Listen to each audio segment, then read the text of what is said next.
मुल्क में महंगी बिजली, भारी भरकम बिल्स और आवाम पर बढ़ता बोझ कैसे कम होगा, इसका जवाब इस वक्त सब तलाश कर रहे हैं। एक रिपोर्ट के मुताबिक हाइड्रो पावर इस वक्त दुनिया भर में बिजली की पैदावार का मुस्तकबिल है। पाकिस्तान के पास शुमाल में हाइड्रो एनर्जी की वसी सलाहियत मौजूद है, जबकि जुनूब में हवा और शमसी तवानाई की सलाहियत मौजूद है।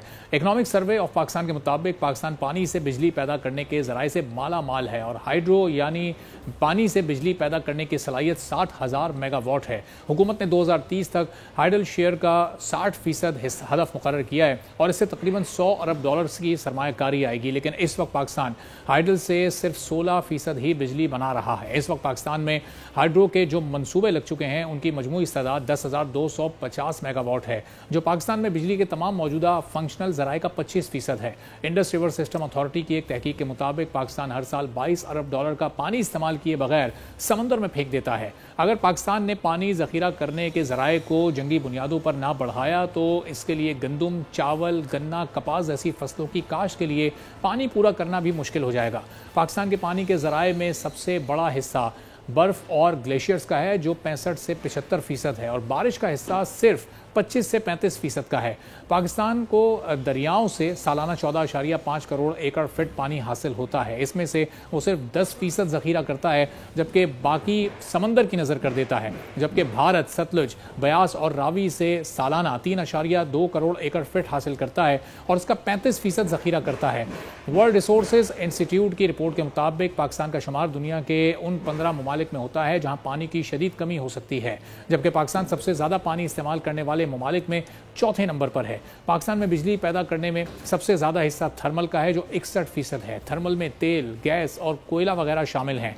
वापडा के आदादो शुमार के मुताबिक पाकिस्तान में पानी से बिजली पैदा करने की मुमकिना 70,000 मेगावाट से जायद सलाहियत है, जिसमें से दरियाए सिंध से 44,000 मेगावाट, गिलगित बल्तिस्तान के नालों और दरियाओं से 4,565 मेगावाट और कोहिस्तान से 4,094 मेगावाट बिजली पैदा की जा सकती है। इसी तरह सिर्फ दरियाए सिंध से तरबेला डैम के अलावा 52,000 मेगावाट से जायद बिजली पैदा की जा सकती है। दरियाए झेलम के मोमिन दरियाओं से 9,003 मेगावाट, दरियाए कन्हार से 1,610 मेगावाट, जबकि दरियाए चनाब से 310 मेगावाट, चित्राल, स्वात, दरियाए काबुल और उनके मोमिन दरियाओं से 5,368 मेगावाट बिजली पैदा की जा सकती है। पाकिस्तान के ज़ेर इंतज़ाम कश्मीर, पंजाब की नहरों और सूबा सिंध में भी 927 मेगावाट बिजली पैदा करने की गुंजाइश मौजूद है। पानी से बिजली की पैदावार के हवाले से सबसे ज़्यादा मालामाल सूबा खैबर पख्तूनख्वा है, जहाँ से 27,000 से जायद और गिलगित बल्तिस्तान से 26,300 से जायद मेगावाट बिजली पैदा की जा सकती है। आलमी सतह पर तेल और गैस की कीमतों में इजाफे की वजह से पाकिस्तान में बिजली का फी यूनिट इस वक्त इस खित्ते में सबसे महंगा है।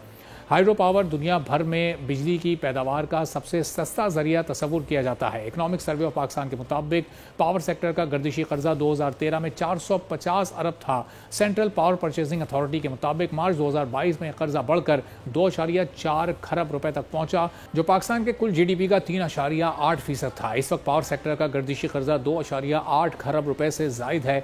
एक तखमीने के मुताबिक अगर ये कर्जा इसी तरह बढ़ता गया तो 2025 तक ये 4 खरब रुपए हो जाएगा। इस पूरी सूरत हाल पर बात करेंगे। हमारे साथ इस वक्त मौजूद हैं डॉक्टर मोहम्मद फैसल अली साहब, क्लाइमेट चेंज एक्सपर्ट हैं। डॉक्टर साहब, बहुत शुक्रिया सर प्रोग्राम के लिए, आपने वक्त निकाला। हम ये देख रहे हैं कि हर साल जो हमारा पानी वेस्ट हो रहा है समंदर में, वो कोई $22 अरब से भी ज़्यादा उसकी मालियत है। इस पानी को अगर हम रिजर्व्स के ज़रिए डैम्स बनाकर या कुछ ऐसे स्टोरेजेस बनाकर सेव कर सकें तो ये हमारे कितने काम आ सकता है। हम देख रहे हैं कि आयरोज सैलाब आ रहे हैं, ग्लेशियर्स पिघल रहे हैं, उससे एक जो मौसमियाती तब्दीली है वो भी पैदा हो रही है, लेकिन हम अपने पानी को ज़ाय करते जा रहे हैं। बहुत शुक्रिया। आपने बहुत दुरुस्त निशानदेही फरमाई है कि पाकिस्तान में जो है वो पानी के ज़खायर बड़ी तेजी से कम हो रहे हैं, इस तरफ इशारा नहीं किया गया। देखिए, आपने कहा कि पानी लाखों डॉलर्स का ज़ाया हो रहा है, उसको तो महफूज करना है, इसलिए बहुत ज़रूरी है कि हमारी जो पर कैपिटा वाटर अवेलेबिलिटी है, जो पानी की ज़रूरत है, वो बड़ी हद तक कम हो गई है। हमारी 5,000 क्यूबिक मीटर से ज़्यादा जो पानी हमारे पास अवेलेबल था फी फर्द, वो उससे कम हो गया, तकरीबन 1,000 क्यूबिक मीटर के करीब अब बच गया है। 90% के करीब हमारा पानी जो है वो ज़राअत में इस्तेमाल होता है, और ज़राअत में भी चूँकि बेदरिग इस्तेमाल होता है, वाटर इंटेंसिव क्रॉपिंग सिस्टम है हमारा, और हम इसमें किसी किस्म का जो प्रॉपर प्राइसिंग नहीं की गई, जिसकी वजह से पानी का जो बेदरिग इस्तेमाल जो है वो हमें देखने में मिलता है। तो फायदा तो इस ज़मन में बेशुमार और समतों में और बेइंतहा उठाया जा सकता है, लेकिन बात सोचने की है कि जो ग्लेशियर्स के पिघलने से या शदीद किस्म के सैलाब, जिस तरह से 2022 में हमें बड़े शदीद सैलाब का सामना करना पड़ा, जिससे हमारी तकरीबन $15 बिलियन के करीब जो है वो नुकसान हुए हैं, उसे महफूज भी किया जा सकता था। लेकिन इसके लिए बड़े देरपा मंसूबे चाहिए, बड़ी दूर रस मनसूबाबंदी चाहिए, वो हमें देखने में नहीं मिलती, जिसकी वजह से हम इतना जो कीमती सरमाया जो वो समुद्रों में बहा देते हैं सर।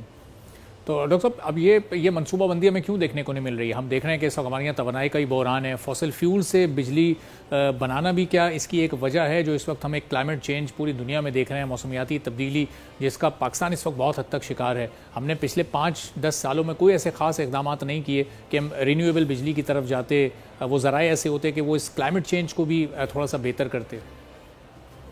हाँ नहीं, सबसे पहले जब अगर क्लाइमेट चेंज की वजूहात को समझा जाए तो इसमें डेफिनेटली पाकिस्तान में बहुत बड़ा हिस्सा जो पाकिस्तान की तरफ से जो एमिशंस हो रही हैं उनमें एनर्जी प्रोडक्शन का है। एनर्जी प्रोडक्शन में जो कि हमारी एनर्जी जितनी भी प्रोड्यूस हो रही है, इलेक्ट्रिसिटी जितनी भी प्रोड्यूस हो रही है, उसमें मेजर हिस्सा जो है वो तकरीबन 60% के करीब जो है वो फॉसिल फ्यूल से प्रोड्यूस होने वाली बिजली का है। पोटेंशियल हमारे पास बहुत बड़ा है, इसकी मुख्तलिफ समतों में चले जाएं, टाइडल एनर्जी की तरफ चले जाएं या रीन्यूएबल एनर्जी की तरफ चले जाएं या वाटर से या सोलर एनर्जी से। लेकिन बात यह कि हम साल हर साल से मुआहदे किए बैठे हैं और अभी वो मुआहदे अगले 4-5 बरस IPPs के साथ चलेंगे।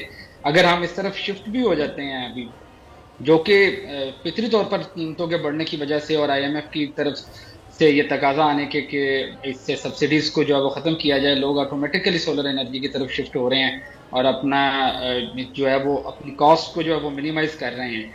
लेकिन बड़े पैमाने पर यह तब्दीली फौरी तौर पर अगले 5-7 सालों में मुमकिन नज़र नहीं आती, क्योंकि हमारे IPPs के साथ जितने भी मुआहदे हैं जो 89 से स्टार्ट हुए, 30-30 साल के मुआहदे किए गए, डॉलर्स में मुआहदे किए गए पेमेंट्स के, वो बड़ी बुनियादी गलतियां थी इस ज़माने में।